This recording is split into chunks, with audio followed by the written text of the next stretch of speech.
Part 2 of My Buried Treasure by Richard Harding Davis.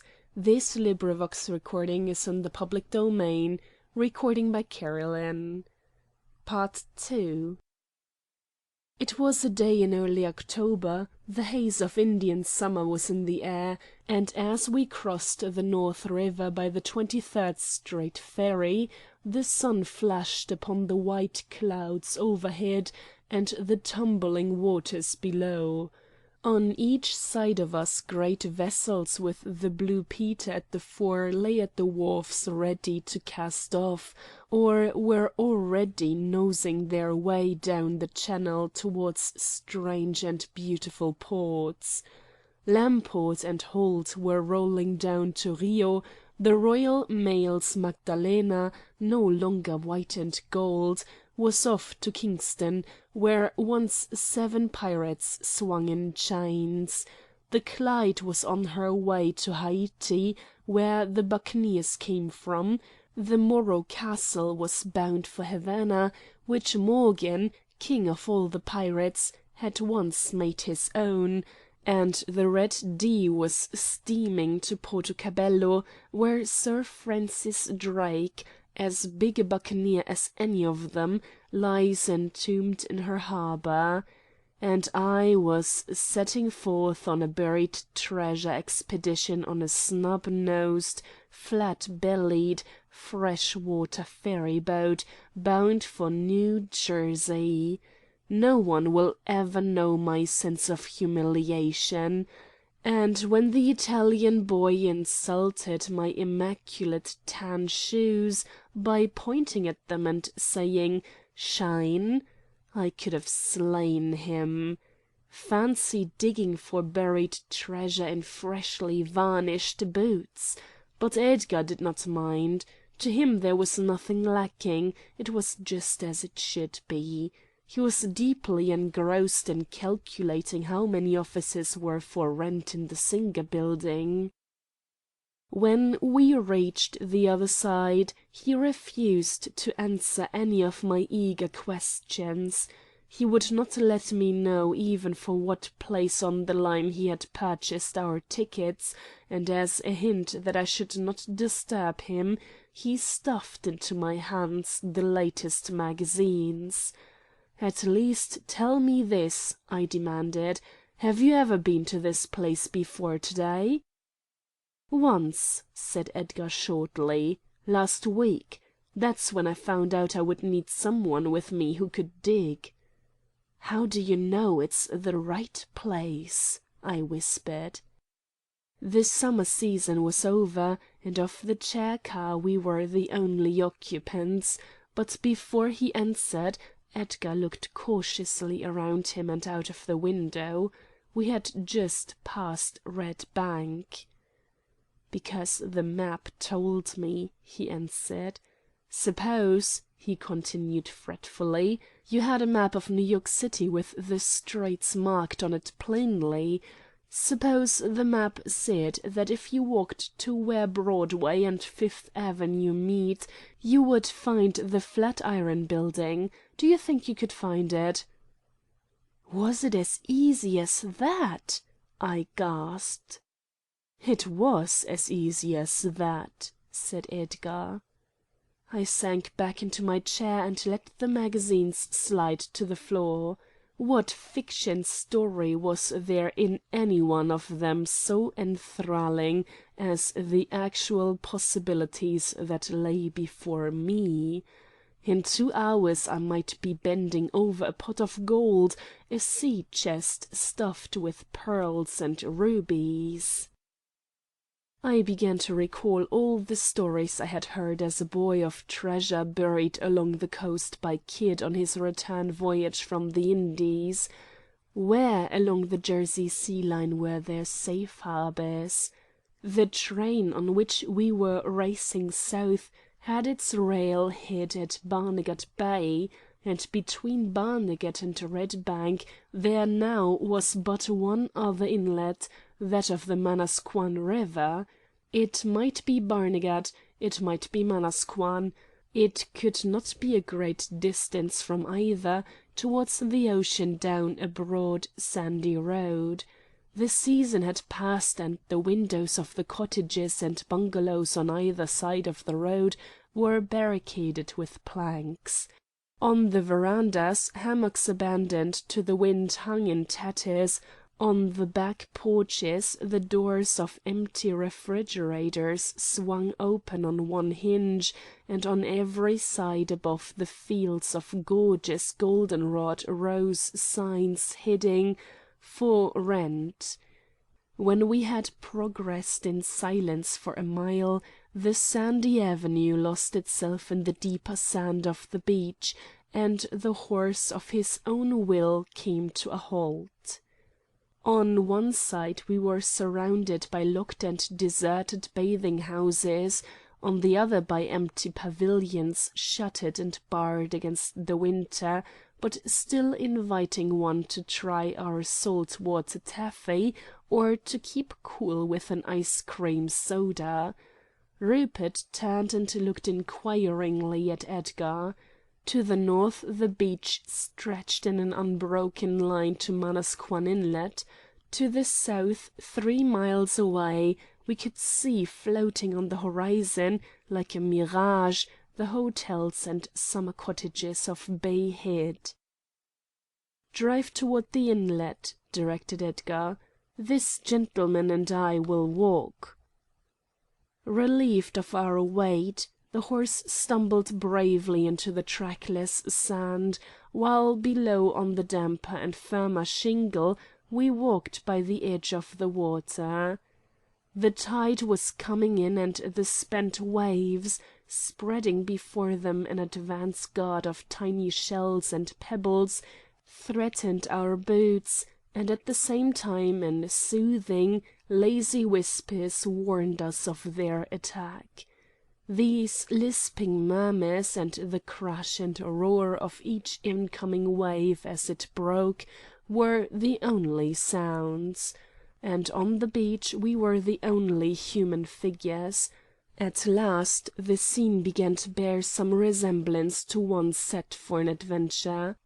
The rolling ocean, a coast steamer dragging a great column of black smoke, and cast high upon the beach the wreck of a schooner, her masts tilting drunkenly, gave color to our purpose. It became filled with greater promise of drama, more picturesque. I began to thrill with excitement. I regarded Edgar appealingly, in eager supplication. At last he broke the silence that was torturing me. "We will now walk higher up," he commanded. "If we get our feet wet we may take cold." My spirit was too far broken to make a reply, but to my relief I saw that in leaving the beach Edgar had some second purpose. With each heavy step he was drawing toward 2 high banks of sand in a hollow behind which, protected by the banks, were 3 stunted, wind-driven pines. His words came back to me. So many what-you-may-call-ems. Were these pines the 3 somethings from something, the what-you-may-call-ems? The thought chilled me to the spine. I gazed at them fascinated. I felt like falling on my knees in the sand and tearing their secret from them with my bare hands. I was strong enough to dig them up by the roots, strong enough to dig the Panama Canal. I glanced tremulously at Edgar. His eyes were wide open and eloquent with dismay, his lower jaw had fallen. He turned and looked at me for the first time with consideration. Apology and remorse were written in every line of his countenance. "I'm sorry," he stammered. I had a cruel premonition. I exclaimed with distress. "You have lost the map!" I hissed. "No, no," protested Edgar. But I entirely forgot to bring any lunch." With violent mutterings I tore off my upper and outer garments and tossed them into the hack. "Where do I begin?" I asked. Edgar pointed to a spot inside the triangle formed by the three trees, and equally distant from each. "Put that horse behind the bank," I commanded, "where no one can see him, and both you and Rupert keep off the skyline." From the north and south we were now all three hidden by the two high banks of sand. To the east lay the beach and the Atlantic Ocean, and to the west stretches of marshes that a mile away met a wood of pine trees and the railroad roundhouse. I began to dig. I knew that weary hours lay before me, and I attacked the sand leisurely and with deliberation. It was at first no great effort, but as the hole grew in depth and the roots of the trees were exposed, the work was sufficient for several men. Still, as Edgar had said, it is not every day that one can dig for treasure, and in thinking of what was to come I forgot my hands that quickly blistered and my breaking back. After an hour I insisted that Edgar should take a turn, but he made such a poor headway that my patience could not contain me, and I told him I was sufficiently rested and would continue. With alacrity he scrambled out of the hole, and taking a cigar from my case, seated himself comfortably in the hack. I took my comfort in anticipating the thrill that would be mine when the spade would ring on the iron-bound chest, when, with a blow of the axe, I would expose to view the hidden jewels, the pieces of 8, coated with verdigris, the string of pearls, the chains of yellow gold.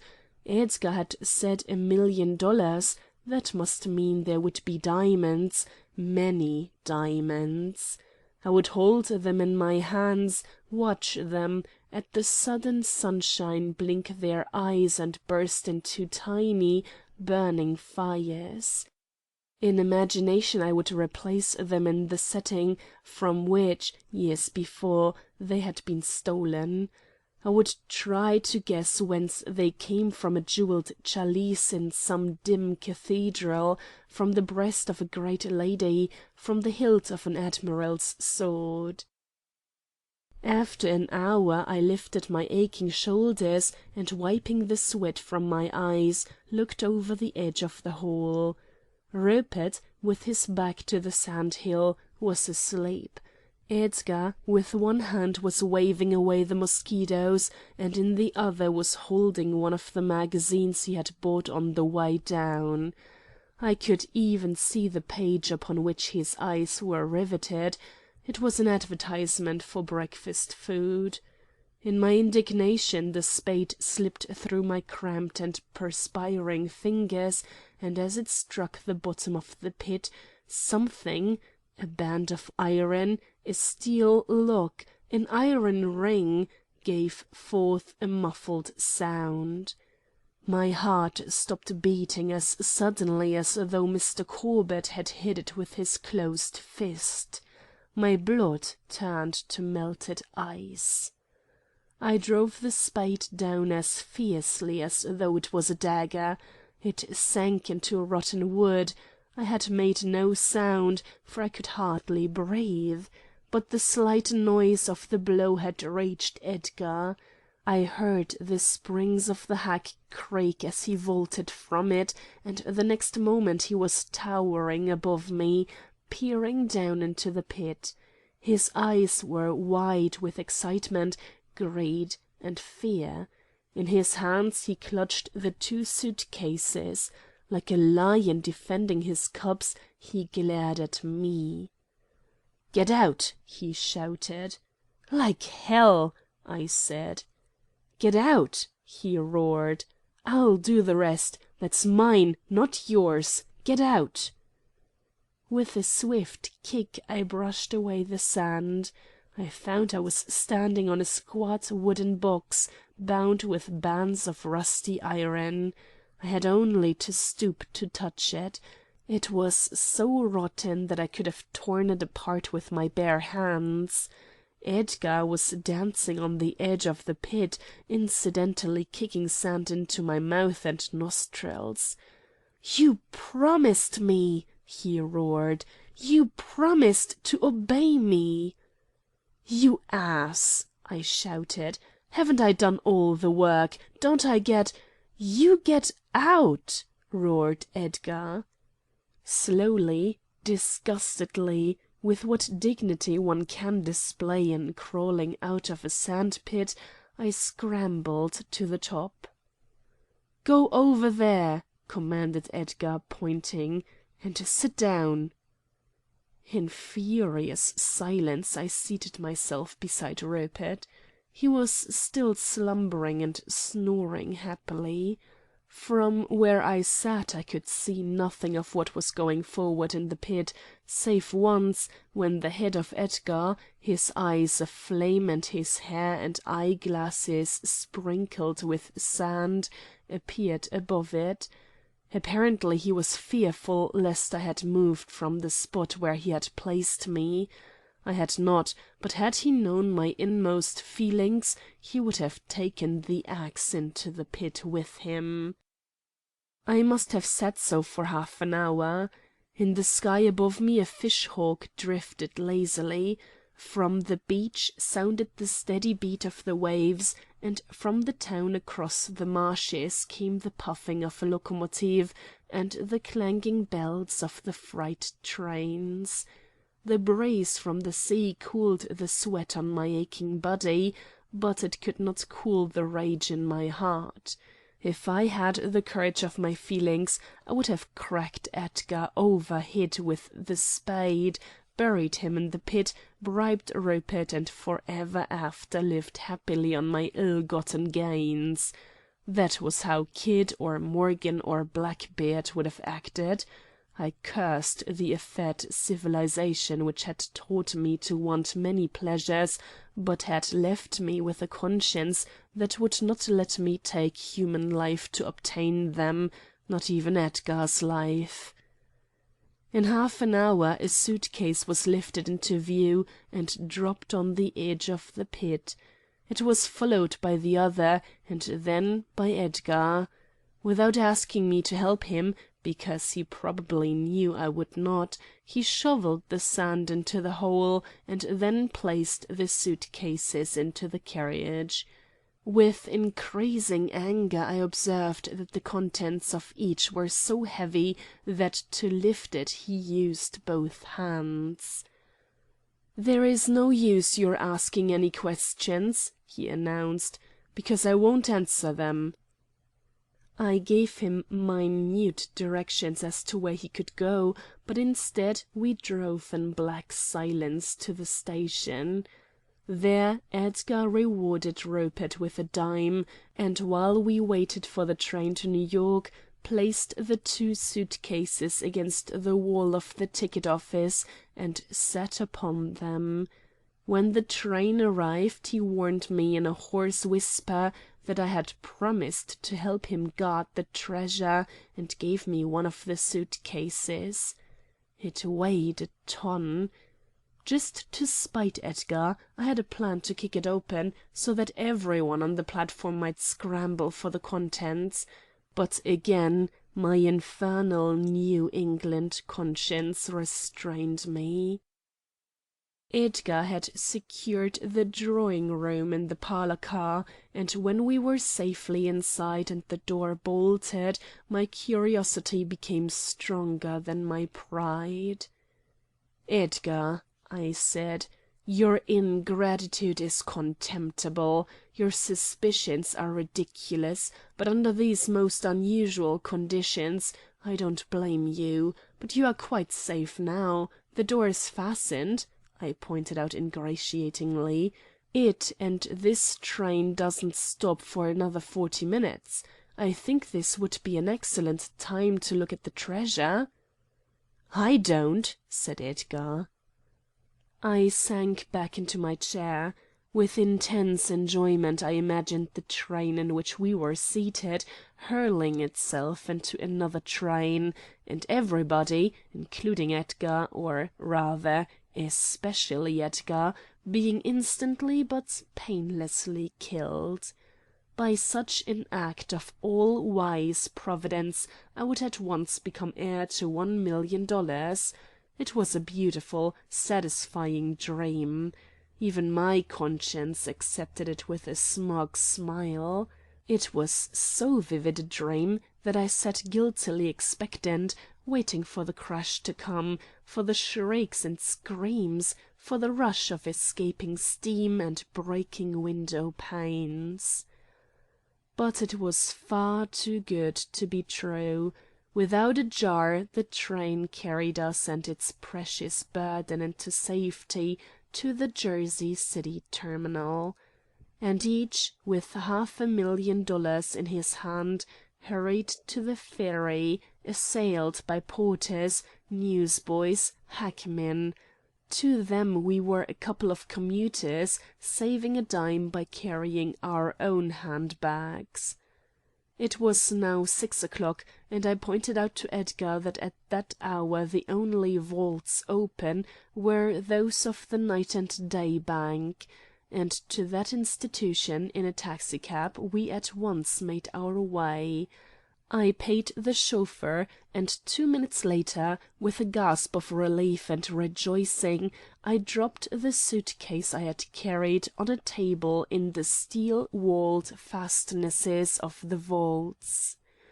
Gathered excitedly around us were the officials of the bank, summoned hastily from above, and watchmen in plain clothes and watchmen in uniforms of gray. Great bars as thick as my leg protected us. Walls of chilled steel rising from solid rock stood between our treasure and the outer world. Until then I had not known how tremendous the nervous strain had been, but now it came home to me. I mopped my perspiration from my forehead.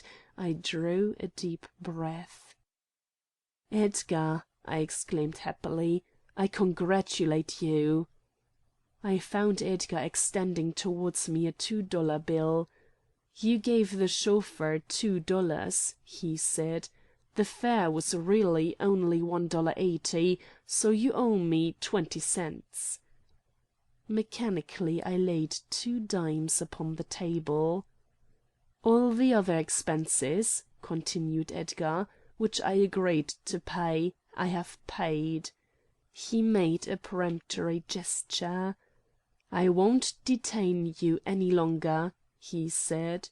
"Good night." "Good night!" I cried. "Don't I see the treasure?" Against the walls of chilled steel my voice rose like that of a tortured soul. "Don't I touch it?" I yelled. "Don't I even get a squint?" Even the watchmen looked sorry for me.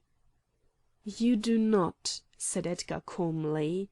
"You have fulfilled your part of the agreement. I have fulfilled mine.